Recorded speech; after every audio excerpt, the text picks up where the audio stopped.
گرامی، جو میں نے قرآن پاک کی آیت آپ کے سامنے تلاوت کی، اس کا مختصر ترجمہ و تشریح، مگر ایک چھوٹی سی بات کی پہلے وضاحت کر دوں کہ ہمارے محترم حافظ صاحب امام صاحب نے جو تعارف کرایا ہمارا، ان سے کچھ تسامح ہو گیا۔ حضرت ابو انیس محمد برکت الدین رحمۃ اللہ علیہ ہمارے پیر و مرشد ہیں، اور آپ کی جماعتیں پوری دنیا میں آپ کے مراکز ہیں، اور ہر مرکز کے امیر کی یہ ڈیوٹی ہوتی ہے کہ وہ اپنے علاقے میں تبلیغ دین اور ذکر الہی کی محافل کا اہتمام کریں۔ اس سلسلے میں ہمیں حکم دیا گیا ہے کہ ہم مساجد میں جائیں اور وہاں ذکر کی محافل کریں اور لوگوں کو گھروں میں ذکر کی محفل کرنے پہ راغب کریں۔ بھائی نظام الدین صاحب ہمارے امیر جماعت ہیں، انہوں نے خلیفہ کا لفظ استعمال کیا، تو میں اس کی تھوڑی سی وضاحت جی اصل میں ہمارے علاقے میں خلیفہ جو ہوتا ہے وہ پیر کے معنوں میں لیا جاتا ہے، اس لیے میں نے تھوڑی سی وضاحت کر دی۔ بابا جی حضور کو وصال فرمائے تقریباً 25 برس ہو چکے ہیں۔ آپ سے پوچھا گیا تھا کہ آپ کا خلیفہ کون ہے؟ آپ نے فرمایا میرا کوئی خلیفہ نہیں، اور یہ آپ کی یہ بات آپ کی کتاب مقالات حکمت کی 17ویں جلد میں بھی موجود ہے۔ آپ نے فرمایا کہ میرا خلیفہ وہ ہوگا جسے نبی الکریم صلی اللہ تعالیٰ علیہ وسلم اپنے ہاتھ سے خرقہ خلافت عنایت فرمائیں گے، اور جتنے بھی آپ کے دفاتر ہیں، جو اس وقت دفاتر کے امین ہیں، ان کو فرمایا کہ جملہ دفاتر اللہ کی امانت ہے، اگر کسی کو حضور اقدس صلی اللہ علیہ وسلم عنایت فرمائیں، من و ان پیش کر دینا۔ آپ کی یہ تحریر موجود ہے، فرمایا اس کی پہچان میرا حال ہوگا، اس کی پہچان میرا حال ہوگا۔ آپ کا حال کیا تھا؟ آپ تقریباً 8,75,000 کلمات کا آپ کا روزانہ کا وظیفہ تھا۔ سبحان اللہ۔ 2.5 لاکھ دفعہ یا ذوالجلال والاکرام، تقریباً 4.5 لاکھ سے کچھ اوپر یا خیو یا قیوم، اور مختلف کلمات ملا کر 8,70,000 کے قریب یہ کلمات بنتے ہیں۔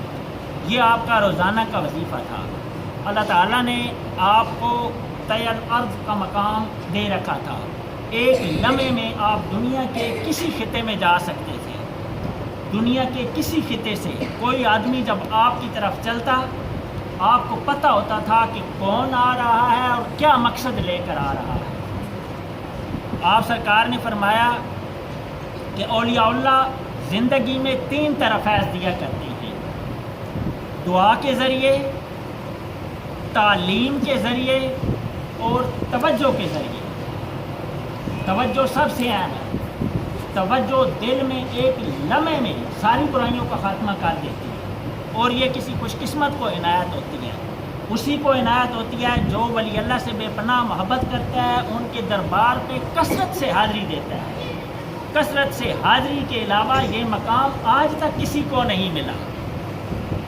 حضرت ابو الحسن خرقانی رحمۃ اللہ تعالیٰ علیہ، حضرت جنید بغدادی رحمۃ اللہ علیہ کے مزار، باعث بستامی رحمۃ اللہ علیہ کے مزار پر باقاعدگی سے حاضری دیا کرتے تھے، اور یہ دعا کرتے تھے کہ یا اللہ تو مجھے وہ نعمت دے جو تو نے باعث بستامی کو عطا کی، اور اس مسلسل حاضری کے نتیجے میں آپ کو وہ نعمت ملی کہ آپ کا اولیاء اللہ میں بہت بلند مقام ہوا۔ تو سرکار فرماتے ہیں کہ اولیاء اللہ زندگی میں 3 طرح فیض دیا کرتے ہیں، اور مرنے کے بعد بھی اپنی قبر میں اسی 3 طریقے سے فیض دیا کرتے ہیں۔ اپنی قبر پہ حاضر ہونے والے حاضرین کے لیے دعا کرتے ہیں، طریقت کے طالبین کے دلوں میں تعلیم القاء کرتے ہیں، یعنی ہدایت کا کوئی سوال اگر کوئی آدمی ان کی قبر کے پاس بیٹھ کر پوچھتا ہے، وہ اس کا جواب اس کے دل میں ڈال دیتے ہیں۔ طریقت کے طالبین کے دلوں میں تعلیم القاء کیا کرتے ہیں اور متوجہ ہوتے ہیں۔ قبر میں بھی اسی طرح بندے کی طرف توجہ کرتے ہیں جیسے دنیا میں توجہ کر کے اس کی دل کی حالت بدلتے ہیں۔ تو اس سلسلے میں میرا یہی عرض ہے کہ آپ کسی نہ کسی ولی اللہ کے مزار پر باقاعدگی سے حاضری دیا کریں۔ ہفتے میں 1 دفعہ، اگر ہفتے میں 1 دفعہ نہیں تو مہینے میں 1 دفعہ اپنی زندگی پہ لازمی قرار دے لیں۔ اگر آپ نے دین کا حقیقی فیض حاصل کرنا ہے، دین کی حقیقی تعلیم حاصل کرنی ہے، اور آپ یہ چاہتے ہیں کہ آپ کو اللہ وہ علم دے جو قبر میں بھی قائم رہے، تو وہ علم اولیاء اللہ کے در سے ملتا ہے۔ تو میں نے جو قرآن پاک کی آیت پڑھی، رجال لا تلہیہم تجارت ولا بیع عن ذکر اللہ، رجال لا تلہیہم، مرد وہ ہیں، مرد وہ ہیں، لا تلہیہم، جن کو غافل نہیں کرتی تجارت اور خرید و فروخت، عن ذکر اللہ، مرد وہ ہیں جن کو تجارت اور خرید و فروخت اللہ کے ذکر سے غافل نہیں کرتی۔ تین باتوں کا اللہ تعالیٰ نے یہاں ذکر کیا، تین باتوں کا، تین چیزوں کا ذکر کیا کہ مرد وہ ہیں جن کو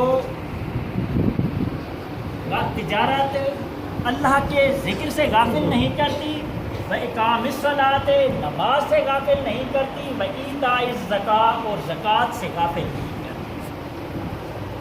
یہ تین چیزیں، اگرچہ نماز بھی ذکر ہی کی ایک قسم ہے اور سب سے اعلیٰ قسم ہے، اس میں تمام قسم کے اذکار موجود ہیں، لیکن ذکر اللہ کا لفظ الگ فرمایا، اور یہ بھی فرمایا کہ جب نماز ادا کر چکو فَإِذَا قَضَيْتُمُ الصَّلَاةَ فَاذْكُرُوا اللَّهَ قِيَامًا وَقُعُودًا وَعَلَىٰ جُنُوبِهِمْ، کھڑے بیٹھے چلتے لیٹے، ہر پہلو پہ ذکر کرنا ہے، نماز کی ادائیگی کے بعد بھی۔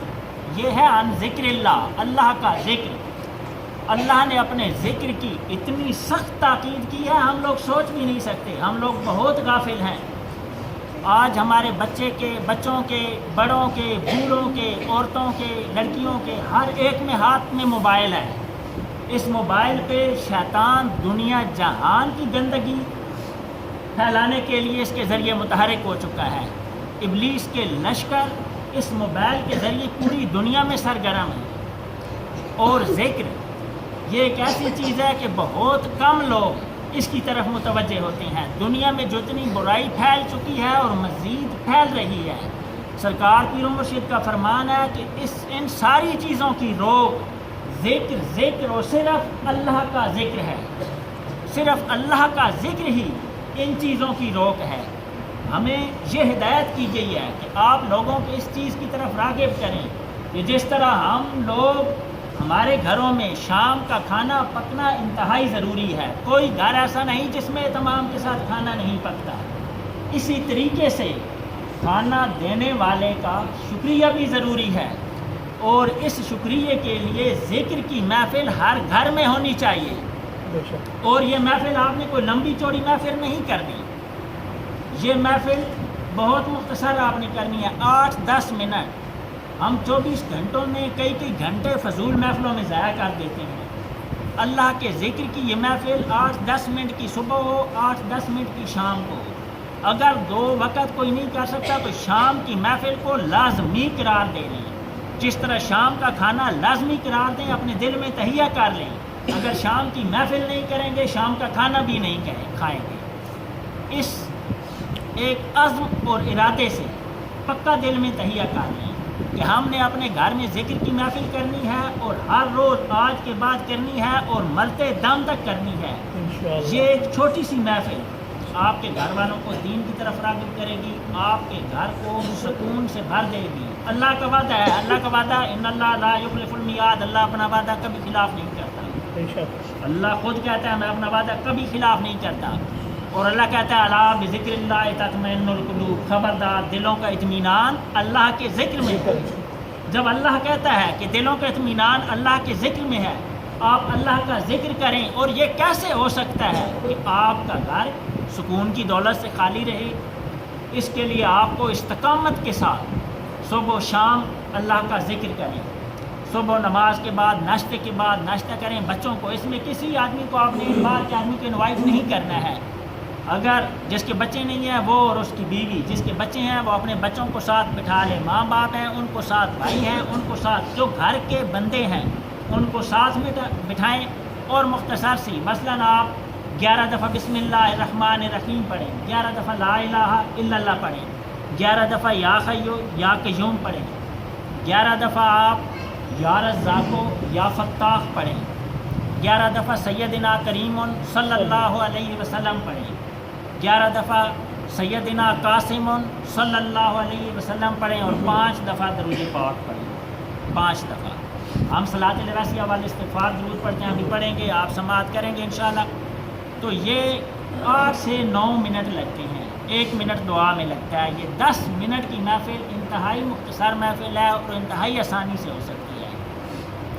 اللہ کے نبی صلی اللہ علیہ وسلم کا فرمان ہے کہ جس گھر میں اللہ کا ذکر کیا جاتا ہے وہ آسمان کے فرشتوں کو دنیا میں ایسے نظر آتا ہے جیسے زمین والوں کو آسمان کے روشن ستارے چمکتے نظر آتے ہیں۔